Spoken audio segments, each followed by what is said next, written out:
شو تعملوا؟ زازا كون بدنا بوشنا بس شو بدك بتبتنا كون.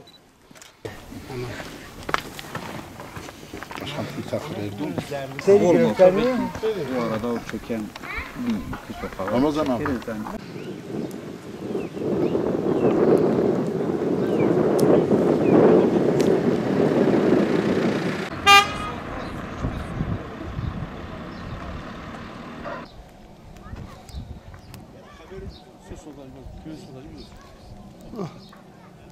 Bizim kışın hani akan su hayvan gübreyle suyla birleşik su içiyoruz. Suyumuz yok. Kanalizasyonumuz hiç yok. Yani yolumuz hiç yok. Sıkıntı çok. Kimse bizi sormuyor. 4 seneden bir sene biz insanlara yarıyoruz. Seçime yaklaştığı zaman da biz akraba olduk.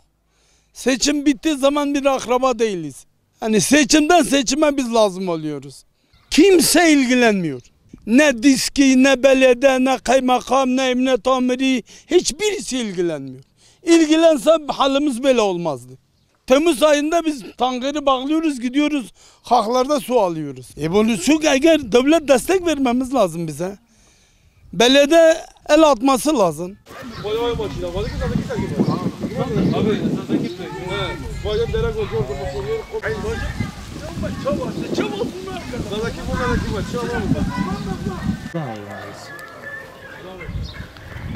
Geçmeyin.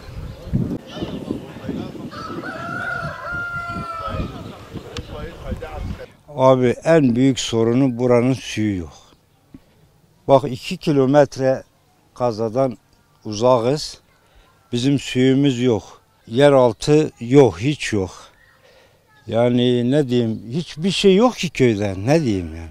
Su yok. Vallahi herkes kendi imkanıyla sondaj açmış. Oradan alıyor, o sondajlar da hepsi kesilmiş. Su yok yani. Şebeke hattı var, mesela benim evim o taraftadır. Bu sene hiç su gelmedi. Hiç su yok ki burada adam su alamıyor. Bize zaten hiç yetişmiyor. Burada da yok yani. Hepsi budur. Bu da köyün yarısı ya alıyor ya almıyor, su bitiyor. Seçimden geliyorlar diyorlar bu sefer ilk sırada di Belentköy. Geliyorlar, oyu alıyorlar, gidiyorlar, daha bir şey yok. Abi kanalizasyon suyu herkes kendine bir çukur açmış. Diyorlar biz yapacağız her sene. Diyorlar bu sene yapacağız. Yok. Adam burada su çıkarıyor. Burada da su pozitif çukuru var. Hemen hep su karışıyor birbirine.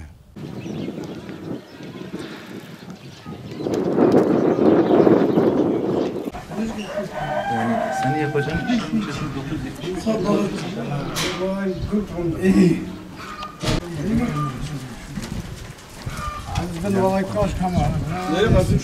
Budur yani.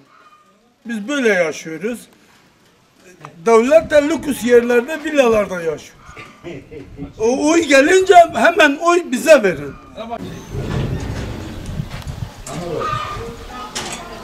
Bak o sondajdır, bu da pozitif çukurudur. Bu pozitif çukuru o sondaja birleşiyor, o suyu biz içiyoruz. Biz sahipsiziz, kimse inanmıyor. Gerçek de acıdır yani, söylüyoruz, söylemiyoruz, bir türlü anlatamıyoruz halimizi. Derdimizi kimseye dökemiyoruz. Döküyoruz da adam ihmal ediyor. 5 metre yok. Birleşiyor yani, suyu içiyoruz. Hocam köyün sorunları feci halde, hani bayağı bir sıkıntıdadır. Hocam yollar zaten perişandadır. Hani kimse buraya el atmıyor. Oy seçimi zamanı geldiği zaman hayran kurban herkes geliyor. Altyapı desen hiç yok. Bir açın bir bakın hocam, hele bir bakın buralar köy halkı nasıl kendisiyle idare ediyor yani. Zaten kokudan geçirmiyor. Hani bunu kime dile getireceğimizi şaşırdık. Kime gidiyoruz, kimse bir şey demiyor. Eyvallah evet diyorlar ama vallahi köyde doğduğumdan beri bu sorunlar böyle yani. Babamın sorunları böyle yani, artık beni geçtin, babamın sorunları böyle yani. Ta dedelerden böyle var yani. Koku ta ya köyün yani kanal altyapı hiç yok. Hani bu koku her zaman var. Yani özellikle yaz aylarında inanılmaz derecede koku veriyor yani. Çünkü sıcak bastırıyor, koku aşikar belli ortadadır yani. Caminin loğarıdır ha.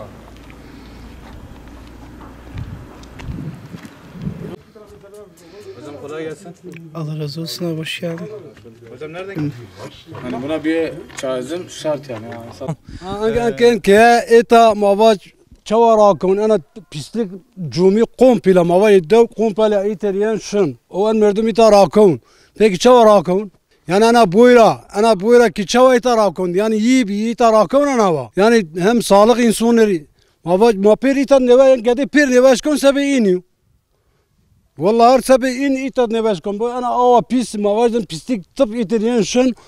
إن قاعدين موال ملات بيرو يتراني باش كونا. شرنا قندي أو تشينيا أو إني قنال بردران ده بيرتا ولا ويت بيجي أو شنا سونتا جوزي يتولاتو والله. شوا دوشي خورا ما رازيليا شوا دوشي.